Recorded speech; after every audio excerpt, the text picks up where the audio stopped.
Hello everyone, आप सभी का स्वागत है आपके अपने यूट्यूब चैनल अजीत मेडिको में। हाँ, बहुत लोगों की डिमांड आ रही थी कि पीएमएलटी कोर्स क्या होती है, इसके बारे में वो लोग थोड़ा जानकारी चाहते थे।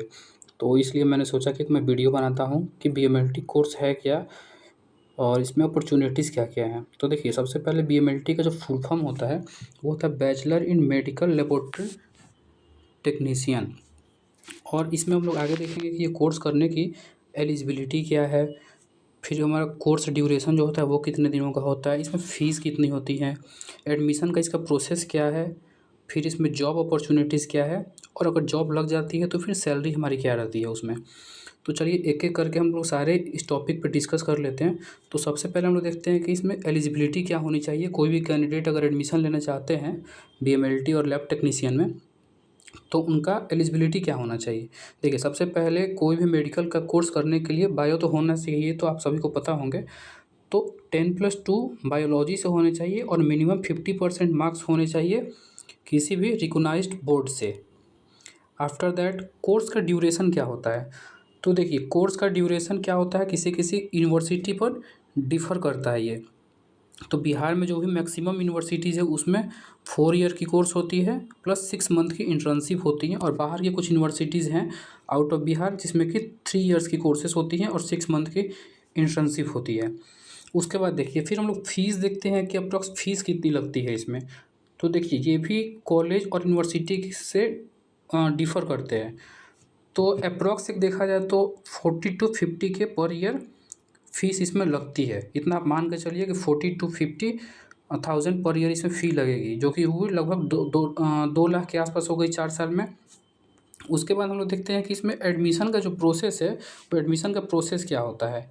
तो देखिए, अगर आप लोग चाहते हैं कि गवर्नमेंट एग्ज़ाम निकाल के और फिर उसमें उसके थ्रू जाएँ बीएमएलटी करने, तो उसके लिए बिहार में एग्ज़ाम होती है बीसीईसीई, जिसका होता है Bihar combined entrance competitive examination, जो कि बिहार सरकार लेती है।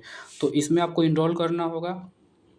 उसके बाद जो जैसा आपका मार्क्स आएगा उसके अकॉर्डिंग आपको कॉलेज मिलेंगे, और अगर प्राइवेट कॉलेज से आप लेना चाहते हैं एडमिशन, तो डायरेक्ट आप एडमिशन ले सकते हैं। उसमें कोई भी प्रोसेस नहीं है एडमिशन का, डायरेक्ट आप जाएँगे, आप बोलेंगे, आपका एडमिशन हो जाएगा। उसके बाद देखिए, फिर हम लोग देखते हैं कि जॉब अपॉर्चुनिटीज़ क्या-क्या है।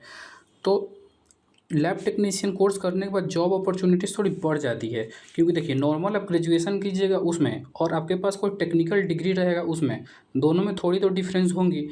तो लैब टेक्नीशियन करने के बाद जॉब अपॉर्चुनिटी जैसे कि हॉस्पिटल में होती है, ब्लड बैंकिंग में होती है, रिसर्च लैब में होती है, फार्मास्यूटिकल कंपनीज़ में होती है, और थोड़ा डिफ़र भी कर जाता है। एक क्वालिटी मैनेजर भी अब हो सकता है और भी हो सकता है। जैसे हॉस्पिटल में आपका लैब टेक्नीशियन का पोस्ट होता है, ब्लड बैंकिंग में ब्लड बैंक में रखना पड़ता है क्रॉस मैच के लिए सारा जो भी काम है, क्योंकि ब्लड है जो बिना क्रॉस मैच का नहीं हो पाएगा। फिर रिसर्च लैब में भी रखा जाता है। फार्मास्यूटिकल कंपनीज़ है, वहाँ भी कोई मेडिसिन बनाने के लिए, सारा कुछ करने के लिए तो लैब टेक्नीशियन की ज़रूरत लगभग हर एक जगह होती है। उसके बाद हम लोग इसमें डिस्कस करते हैं कि सैलरी क्या होती है। तो देखिए, जो भी सैलरी होगी वो मैं जेन्युइन सैलरी बताऊँगा, क्योंकि मैं भी अभी मार्केट में काम कर रहा हूँ और हॉस्पिटल में काम कर रहा हूँ। आपको बहुत सारे यूट्यूब पे वीडियो मिल जाएँगे कि इतनी सैलरी है, उतनी सैलरी है, 50,000 है तो 60,000 है, 70,000 है, लेकिन जेन्युइन ये नहीं है।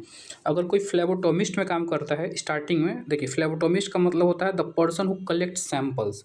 उसको टेस्ट करने का अथॉरिटी नहीं होता, बस वो सिर्फ सैंपल कलेक्शन कर सकता है। तो उसकी आप ऑन एवरेज सैलरी मान के चलो 12 से 15,000, 12 टू 14,000 के आसपास उसको सैलरी मिलती है। फिर जैसे प्रमोशन होता है या फिर जैसे कोई टेक्नीशियन में जाते हैं, तो उनका सैलरी आप लगभग 20 से 35,000 मान के चल सकते हो। ये एक अप्रॉक्स सैलरी है। इट माइट डिफ़र कि ये कम भी हो सकते हैं, ज़्यादा भी हो सकते हैं। हॉस्पिटल पे डिपेंड करता है, लैब्स पे डिपेंड करता है और पर्सन्स के स्किल पे डिपेंड करता है। आफ्टर दैट एक पोस्ट आती है क्वालिटी मैनेजर की। ये ज़्यादा पोस्ट तो नहीं होती है, हर एक हॉस्पिटल में अप्रॉक्स 1 के आसपास पोस्ट होती है। तो इसमें 40 टू 50 के सैलरी होती है आपका। और जॉब अपॉर्चुनिटीज़ ऐसे है, तो इसमें एक हम और इसमें ऐड करेंगे कि जैसे रेलवेज़ में आती है वैकेंसी, रेलवेज़ में भी आ सकती है, एयर फोर्सेस में आती हैं, और भी बहुत सारी जगह है जहाँ पे जॉब अपॉर्चुनिटीज़ हैं। रेलवे में है, फिर उसके बाद फोर्सेस में है, आर्म फोर्सेस में जॉब आती हैं। तो ये सब में आप ट्राई कर सकते हो गवर्नमेंट एग्ज़ाम के थ्रू। Thank you.